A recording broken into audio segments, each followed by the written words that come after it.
+2 students, आपके लिए solid state से काफ़ी वीडियोस मैंने बनाया. I hope those videos you have watched.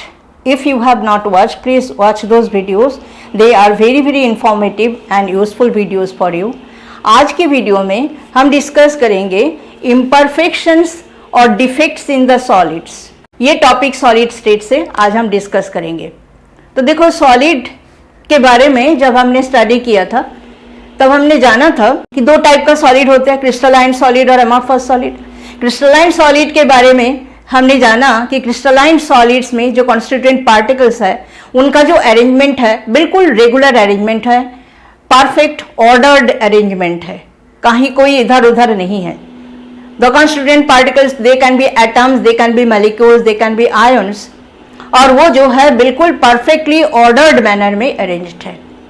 पर प्रैक्टिकली ये 100% परफेक्ट ऑर्डर नहीं होते हैं, क्योंकि एक क्रिस्टलाइन सॉलिड को हम जो है कंसिडर कर सकते हैं, it is a combination of large number of small crystals. Now many of these small crystals, they may not have that perfect arrangement of the constituent particles. तो वो इसलिए होती है कि जब क्रिस्टलाइजेशन प्रोसेस जो है ऑकर करते हैं, when crystallization takes place, then कई बार क्रिस्टलाइजेशन प्रोसेस अगर बहुत ही फास्ट या तो मॉडरेट रेट में कैरी आउट किया जाता है, then the constituent particles they may not get sufficient time to arrange them in perfect ordered manner. ये हो सकता है. दूसरा है कि कई बार ये होता है कि अगर क्रिस्टलाइजेशन प्रोसेस को एक्सट्रीमली स्लो रेट में भी कैरी आउट किया जाता है, तब भी एक सिंगल क्रिस्टल में इतना perfect orderly arrangement constituent particles के नहीं होते हैं. तो अब हम डेफिनेशन को जानेंगे. What is the definition of defect और इम्परफेक्शन इन सॉलिड. डेफिनेशन ये है कि एनी डिपर्चर मतलब एनी इरेगुलरिटीज, एनी डिपर्चर और irregularities from the perfectly ordered arrangement of the constituent particles in the solid is called defect और imperfection in solid. अब ये defect और इम्परफेक्शन जिसको हम बोल रहे हैं वो दो टाइप का हो सकते हैं. एक को तो हम बोल रहे हैं पॉइंट डिफेक्ट और दूसरा को हम बोलेंगे लाइन डिफेक्ट. अब पॉइंट डिफेक्ट क्या है? अगर ये जो इरेगुलरिटीज है या तो डिफेक्ट है, they are around a particular point, मतलब around a particular atom, particle के चारों तरफ में है. आपको पता है लैटिस पॉइंट किसको कहा जाता है? क्रिस्टल लैटिस में एक पार्टिकल का जो पोजीशन है उसी को कहा जाता है लैटिस पॉइंट. तो एक पर्टिकुलर लैटिस पॉइंट के अराउंड अगर डिफेक्ट है तो उसको हम कहेंगे पॉइंट डिफेक्ट. लेकिन अगर डिफेक्ट जो है एंटायर रो में है, पूरा entire row of the lattice point, जैसे कि अगर इस तरह से आपका कॉन्स्टिट्यूएंट पार्टिकल्स, इसी को ही तो हम बोलेंगे रो, एक पूरा रो में अगर इस तरह से जो है डिफेक्ट होती है तब उसको कहा जाएगा लाइन डिफेक्ट. तो लाइन डिफेक्ट हमारा सिलेबस के अंदर नहीं है, हम पढ़ेंगे पॉइंट डिफेक्ट. ये जो इम्परफेक्शंस है, ये इम्परफेक्शंस जो है सॉलिड के प्रॉपर्टीज को सिर्फ मॉडिफाई नहीं करते हैं, बहुत सारे न्यू प्रॉपर्टीज भी सॉलिड में जो है वो इम्पार्ट करते हैं. तो इसीलिए इम्परफेक्शन या तो डिफेक्ट के बारे में स्टडी करना जरूरी है. तो अब हम चलते हैं पॉइंट डिफेक्ट कितने टाइप के हैं. उसमें पॉइंट डिफेक्ट जो है 3 टाइप का है. एक को हम बोलता है स्टोकियोमेट्रिक डिफेक्ट, एक को हम बोलता है नॉन स्टोकियोमेट्रिक डिफेक्ट, और एक को हम बोलते हैं impurity defect. So let us now discuss what is meant by stoichiometric defect. So stoichiometric defect में it is said that if the imperfections और defects are such that, imperfection या तो डिफेक्ट ऐसा हो कि कैटायन एनायन का जो ratio molecular formula दिखाते हैं, suppose the compounds molecular formula is AB, that means A जो है आपका सपोज कैटायन है और B जो है एनायन है, तो A+ इज टू B-. क्या रेशियो आप देख रहे हो? 1:1 रेशियो है. तो इम्परफेक्शन के बावजूद भी, डिफेक्ट्स के बावजूद भी, अगर ये जो स्टोकियोमेट्री है, दैट मीन्स कैटायन एनायन का जो रेशियो मॉलिक्यूलर फॉर्मूला जो शो करते हैं वो अगर मेंटेन होती है, डिफेक्ट्स के बावजूद भी अगर वही सेम कैटायन एनायन का रेशियो मेंटेन हो रही है, तब उस डिफेक्ट को कहा जाएगा stoichiometric defect. That means what, इस टाइप का डिफेक्ट से सॉलिड का जो स्टोक्योमेट्री है that is not disturbed. Molecular formula cation ion का जो रेशियो दिखा रहा है, अगर 1:1 दिखा रहा है तो 1:1, अगर 2:1 दिखा रहा है तो 2:1। डिफेक्ट्स के बावजूद भी कैटायन आयन का रेशियो अगर वही सेम मेंटेन होती है, then that defect will be known as stoichiometric defect. अब स्टोक्योमेट्रिक डिफेक्ट दो टाइप का है। एक टाइप का डिफेक्ट तो हम बोलेंगे वैकेंसी डिफेक्ट और दूसरा को हम बोलेंगे इंटरस्टिशियल डिफेक्ट।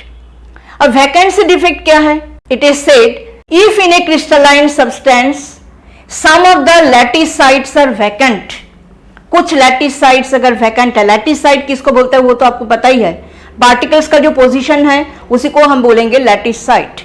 तो लैटिस साइट या lattice point, some of the lattice sites are vacant, वहां पे पार्टिकल नहीं है, गायब हो गया है, तब उसको हम कहेंगे वैकेंसी डिफेक्ट। जैसे कि यहां पे हमने डायग्राम बना दिया, ये देखो, ये ब्लैक बॉल से हमने पार्टिकल्स को दिखाया आपको। ये ब्लैक बॉल के बीच में दो जगह में आप देख रहे हो कि पार्टिकल नहीं है, गायब हो गया है, तो वैकेंसी क्रिएट हो गया है, तो इसी को कहा जाएगा वैकेंसी डिफेक्ट। अब वैकेंसी डिफेक्ट के कारण ये जो सॉलिड है, क्रिस्टलाइन सॉलिड है, उसका डेंसिटी के ऊपर क्या असर होगा? वेरी सिंपल, अगर वैकेंसी क्रिएट हो गया है, particles are missing in some of the places from the lattice sides, the particles are missing, then mass will decrease but volume will remain the same, so density will decrease. तो solid की density जो है decrease हो जाएगी अगर vacancy defect आ गया तो stoichiometric defect एक और टाइप का हो सकता है, उसका नाम है इंटरस्टिशियल डिफेक्ट। इंटरस्टाइसिस क्या है? इंटरस्टाइसिस आर द वॉइड्स जो कि सॉलिड का क्लोज पैक्ड स्ट्रक्चर में जब हमने डिस्कस किया था in my previous video, 3 dimensional close packed structure जो सॉलिड्स का बनते हैं, तब जो सॉलिड के पार्टिकल्स, एटम हो, आयन हो, मॉलिक्यूल्स हो, जब वो अरेंज करते हैं अपने आप को 3 डायमेंशनली, तो कुछ वॉइड्स क्रिएट हो जाते हैं, कैविटीज क्रिएट हो जाते हैं।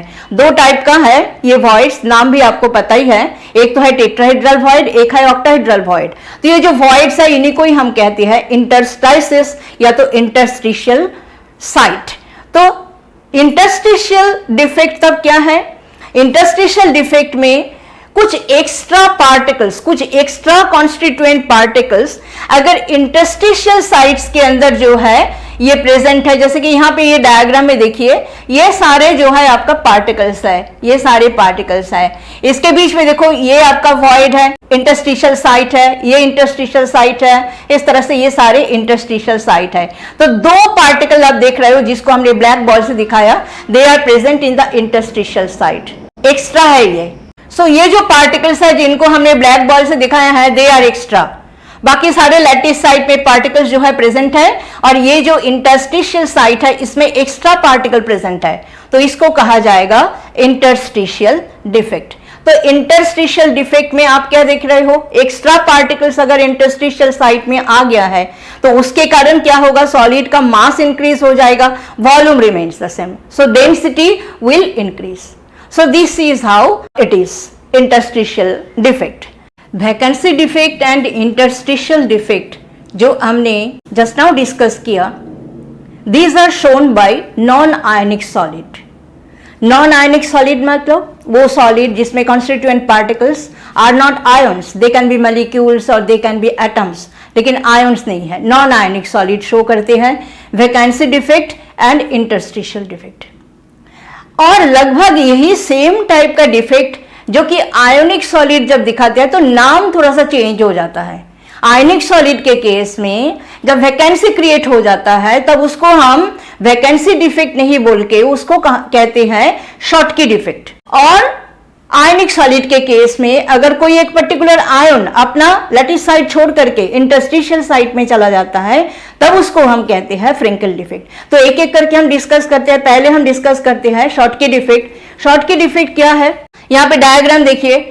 शॉटकी डिफेक्ट में ये है कि क्रिस्टल लैटिस में से इक्वल नंबर में cations and anions will be missing, गायब हो जाएगा इक्वल नंबर में। लेकिन ऐसा नहीं होगा कि एक पर्टिकुलर आयन जो है मिसिंग है, ऐसा नहीं है। एक अगर कैटायन मिसिंग है तो एक एनायन भी मिसिंग है। तो इक्वल नंबर में कैटायन एनायन अगर लैटिस साइट से मिसिंग होती है, इन दैट केस ना तो स्टोकियोमेट्री में कोई प्रॉब्लम होगी, ना तो इलेक्ट्रिकल न्यूट्रलिटी में कोई प्रॉब्लम होगी, बिकॉज एक कैटायन नहीं है तो एक नेगेटिव चार्ज जो है एक्स्ट्रा हो गया, उसको न्यूट्रलाइज करने वाला कोई नहीं रहेगा। लेकिन अगर एक कैटायन के साथ साथ एक एनायन भी मिसिंग है तो न्यूट्रलिटी, इलेक्ट्रिकल न्यूट्रलिटी में कोई प्रॉब्लम नहीं है। Total positive charge and total negative charge in the whole crystal will be equal to one another and so they will neutralise each other and so electrically whole solid will be neutral. तो this is how ये जो defect है Schottky defect, इसमें equal number में cations and anions will be missing from the lattice side. Electrical neutrality में कोई problem नहीं होगी और स्टोइकियोमेट्री में भी कोई प्रॉब्लम नहीं होगी। स्टोइकियोमेट्री मतलब क्या, कैटायन एनायन का रेशियो वो सेम ही रहेगा। अगर पहले 10 कैटायन 10 एनायन थे, उनमें से एक कैटायन एक एनायन चला गया तो अभी 8 कैटायन है 8 एनायन है, तो 8:8 1:1 है। जैसे 10:10 1:1 था, 8:8 भी तो 1:1 ही है। दैट मीन्स जो स्टोइकियोमेट्री है वो भी मेंटेन होगा और इलेक्ट्रिकल न्यूट्रलिटी है वो भी मेंटेन होगा। इस डिफेक्ट को हम कहते हैं शॉटकी डिफेक्ट। अब शॉटकी डिफेक्ट का क्या इफेक्ट होगा, क्या असर पड़ेगा डेंसिटी ऑफ द सॉलिड में?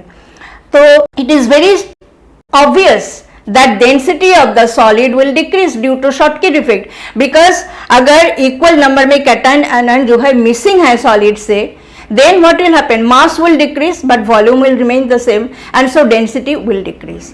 So this is what is Schottky defect. तो Schottky defect almost लगभग नॉन आयनिक सॉलिड में जो वैकेंसी डिफेक्ट है उसी के ही जो है इक्विवेलेंट है, लेकिन यहाँ पे आयनिक सॉलिड के केस में ये नाम जो है चेंज हो गया है। ये नाम क्या हो गया है, अभी शॉटकी डिफेक्ट हो गया है। Now let us come to Frenkel defect. ये फ्रेंकल डिफेक्ट है, यहाँ पे मैंने डायग्राम दिखा दिया। फ्रेंकल डिफेक्ट में क्या है, एक पर्टिकुलर कोई आयन अपना लैटिस साइट को छोड़ करके वहां पे एक होल क्रिएट कर देते हैं, जहां पे वो था वहां से अगर वो निकल गया तो उस लैटिस साइट में एक होल क्रिएट हो जाएगा और वो कहा जाएगा, वो अपने आप को ले जाएगा इंटरस्टिशियल साइट में। जैसे कि यहाँ पे आप देखिए A+B- A+B- A+ इस तरह से चल रहा है, कैटायन एनायन है। तो ये जो लैटिस साइट है जिसमें A+ का जगह था, कैटायन का जगह था, ये अपना लैटिस साइट को छोड़ दिया और ये वॉइड में जाकर के ये बैठ गया, मतलब ये इंटरस्टिशियल साइट में जाकर के बैठ गया है। तो इस तरह के जो डिफेक्ट है उस डिफेक्ट को कहा जाता है फ्रेंकल डिफेक्ट। तो जनरली कौन आयन इंटरस्टिशियल साइट में जाएगा, जो वॉइड है, they are small in size, तो वॉइड्स में generally cations they will go, because we know that cations और एनायंस में से cations are smaller in size. तो cations generally they go to the interstitial site, occupy the interstitial site और उनका अपना जो लैटिस साइट था उसमें होल क्रिएट हो जाएगा। तो ये है फ्रेंकल डिफेक्ट। तो यहां पे भी आप देखिए, जब कैटायन अपने आप को क्रिस्टल लैटिस से बाहर नहीं ले गया, वो जस्ट अपना प्लेस चेंज किया, जहां पर वो था वहां से जाकर के उठ के जाकर के वो इंटरस्टिशियल साइट में बैठ गया। तो इसके कारण ना तो इलेक्ट्रिकल न्यूट्रलिटी के ऊपर कोई असर पड़ेगा, electrical neutrality will be maintain as well as stoichiometry of the compound also will be maintain, because cation तो मिसिंग नहीं है, it has just changed its position, वो अपना पोजीशन को जस्ट चेंज किया है। तो this is what is Frenkel defect. इसको डिसलोकेशन डिफेक्ट भी कहा जाता है, डिसलोकेट हो गया, अपना पोजीशन से डिसलोकेट हो गया। तो फ्रेंकल डिफेक्ट में क्या होगा, what will be the effect on density, solid की डेंसिटी के ऊपर कोई असर होगा? आंसर इज नो, सॉलिड की डेंसिटी के ऊपर कोई असर नहीं होगा, बिकॉज कैटायन पूरा क्रिस्टल लैटिस के अंदर ही है, कहीं और जाकर के बैठ गया है, अपना लैटिस साइड छोड़ दिया। तो mass will not change, mass will remain the same and volume, mass और वॉल्यूम में अगर कोई चेंज नहीं है तो डेंसिटी के ऊपर भी कोई असर नहीं होगा। लेकिन शॉटकी डिफेक्ट में डेंसिटी डिक्रीज क्यों हो जाती है? बिकॉज इक्वल नंबर में कैटायन एनायन मिसिंग हो जाती है, तो मास डिक्रीज हो जाती है, वॉल्यूम सेम रहता है, जिसके कारण डेंसिटी डिक्रीज हो जाती है। So we have discussed about Schottky defect and Frenkel defect और what is the effect on density. Schottky defect में डेंसिटी के ऊपर क्या असर होता है सॉलिड के, और फ्रेंकल डिफेक्ट में भी डेंसिटी के ऊपर क्या असर होते हैं, we have already discussed. Now we will discuss types of compounds exhibiting Schottky defect and types of compounds exhibiting Frenkel defect. तो जो शॉटकी डिफेक्ट दिखाने वाला कंपाउंड्स है, they are highly ionic solids, और हाईली आयोनिक सॉलिड्स कौन होते हैं? Generally alkali metal halides, they are highly ionic solids. Alkali metals are the most electropositive in nature. So alkali metal और halogen के combination में जो compounds है, they will be highly ionic in nature. और दूसरा क्या है कि ये जो डिफेक्ट दिखाते हैं जो कंपाउंड्स, कैटायन और एनायन के साइज के बीच में जो डिफरेंस है वो बहुत कम डिफरेंस है। There is very small difference between the size of the cation and the anion. तो कैटायन और एनायन के साइज के बीच में डिफरेंसेस कम है और कोऑर्डिनेशन नंबर क्या है, हाई कोऑर्डिनेशन नंबर है। जैसे कि अगर मैंने यहाँ पे एग्जांपल आपको दे दिया, ये these compounds they will exhibit Schottky defect, जैसे कि sodium chloride, potassium bromide, silver bromide, ये जो कंपाउंड्स है इसमें ये जो सिल्वर ब्रोमाइड है इट इज एन एक्सेप्शन। ये शॉर्टकी डिफेक्ट भी दिखाता है, फ्रेंकल डिफेक्ट भी दिखाता है। तो क्वेश्चन ये बहुत पूछा जाता है कि name one compound which shows both the defects, तो आंसर विल बी एजीवियर। तो ये बहुत इंपॉर्टेंट है, इसको याद करके रखना। तो देखो सोडियम क्लोराइड में अगर Na+ आयन और Cl- आयन का कोऑर्डिनेशन नंबर का हम देखें तो Na+ is to Cl- is equal to 6:6. Each sodium ion is surrounded by 6 chloride ion and each chloride ion on the other hand is surrounded by 6 sodium ion. So coordination number तो वही है कि एक particular ion के चारों तरफ में oppositely charge ions के जो नंबर है उसी नंबर को कहा जाएगा कोऑर्डिनेशन नंबर। तो इस टाइप का कंपाउंड जो कि शॉर्टकी डिफेक्ट दिखाते हैं उनमें ये कैरेक्टरिस्टिक्स होंगे, हाईली आयलिक सॉलिड्स होंगे, coordination number will be high and there will be very small difference in the size of the cation and anion, क्योंकि यहाँ पे कैटायन एनायन दोनों ही मिसिंग होंगे और कोई इंटरस्टिशियल वॉइड में नहीं जाएगा। दैट्स वाई साइज इनके जनरली बड़े ही होते हैं। उसके बाद है फ्रेंकेल डिफेक्ट। किस टाइप का कंपाउंड दिखाते हैं? फ्रेंकेल डिफेक्ट जिस टाइप का कंपाउंड दिखाते हैं उनमें जो है कोऑर्डिनेशन नंबर क्या होगा, लो कोऑर्डिनेशन नंबर होगा। There will be large difference in the size between cation and the anion. There will be large difference, cation बहुत ही स्मॉल होना चाहिए ताकि वो इंटरस्टिशियल वॉइड में जा सके। तो इसीलिए यहाँ पे जो साइज डिफरेंस है कैटायन और एनायन का वो बहुत ज्यादा है। तो जनरली जिस टाइप का कंपाउंड्स फ्रेंकेल डिफेक्ट दिखाते हैं they are silver halides. Silver halides के साथ साथ जिंक सल्फाइड भी जो है फ्रेंकल डिफेक्ट दिखाते हैं। सिल्वर हैलाइड्स में silver chloride, silver bromide, silver iodide और साथ में जिंक सल्फाइड फ्रेंकल डिफेक्ट दिखाते हैं। तो ये लास्ट में मैंने लिख दिया कि वो कंपाउंड जो कि दोनों ही डिफेक्ट दिखाते हैं, शॉर्टकी डिफेक्ट भी फ्रेंकल डिफेक्ट भी, वो है silver bromide. Now next one more question is asked, I think NCERT में भी आपको मिलेगा ये क्वेश्चन कि why alkali metal halides why they do not show Frenkel defect. ये क्वेश्चन आपको एनसीईआरटी में भी मिलेगा। इसका आंसर ये है कि अल्काली मेटल हैलाइड्स में जो कैटायन है they are very big in size, because you know that ये जो अल्काली मेटल्स है, मैंने यहाँ पे ग्रुप 1 में अल्काली मेटल्स को यहाँ पे लिख दिया, lithium, sodium, potassium, rubidium, caesium, francium, ये जो एलिमेंट्स हैं these are called alkali metals, group 1 के मेंबर है। तो अब देखिए हर एक पीरियड का, ये जो सेकेंड पीरियड का फर्स्ट मेंबर है लिथियम, थर्ड पीरियड का फर्स्ट मेंबर है सोडियम, फोर्थ पीरियड का फर्स्ट मेंबर है पोटेशियम, उसके बाद रुबिडियम एंड सो ऑन। तो हर एक पीरियड का फर्स्ट मेंबर है और आपको पता है कि पीरियड में जैसे आप लेफ्ट से राइट की तरफ चलते हो तो साइज ग्रेजुअली डिक्रीज करते हैं। तो ये जो आयन्स है, इनके जो कैटायन्स है, जैसे लिथियम फॉर्म करती है lithium plus ion, sodium form करते हैं sodium plus ion, potassium form करते हैं पोटेशियम प्लस आयन। तो ये जो कैटायन्स है, इन कैटायन्स का भी साइज जो है बहुत ही बड़े होते हैं, क्योंकि they all belong to group 1। हर एक पीरियड का फर्स्ट मेंबर है। उनके बाद जैसे जैसे हम राइट हैंड साइड की तरफ चलते हैं तो साइज ग्रेजुअली डिक्रीज करते हैं। तो एज अल्काली मेटल हैलाइड्स में जो अल्काली मेटल कैटायन है, जैसे कि अगर सोडियम क्लोराइड है या तो पोटेशियम क्लोराइड है, तो ये जो सोडियम आयन है या तो पोटेशियम आयन है, they being very big in size, they cannot fit into the interstitial site, and that is why alkali metal halides will never show Frenkel defect. तो ये क्वेश्चन आपको एनसीईआरटी में भी मिलेगा, अक्सर पूछा जाता है ये क्वेश्चन कि why alkali metal halides they do not show Frenkel defect. तो आपको यही बोलना है कि alkali metal ions being very big in size they cannot fit into the interstitial sites or in the voids, and that's why alkali metal halides they do not show Frenkel defect. तो आज की video में यहाँ तक। इसके बाद हम next video में डिस्कस करेंगे non stoichiometric defect and impurity defect and other topics. इस वीडियो के लास्ट में एक छोटा सा रिक्वेस्ट है आपसे, अगर आप मेरी वीडियोस से आपको थोड़ा सा भी बेनिफिट होते हैं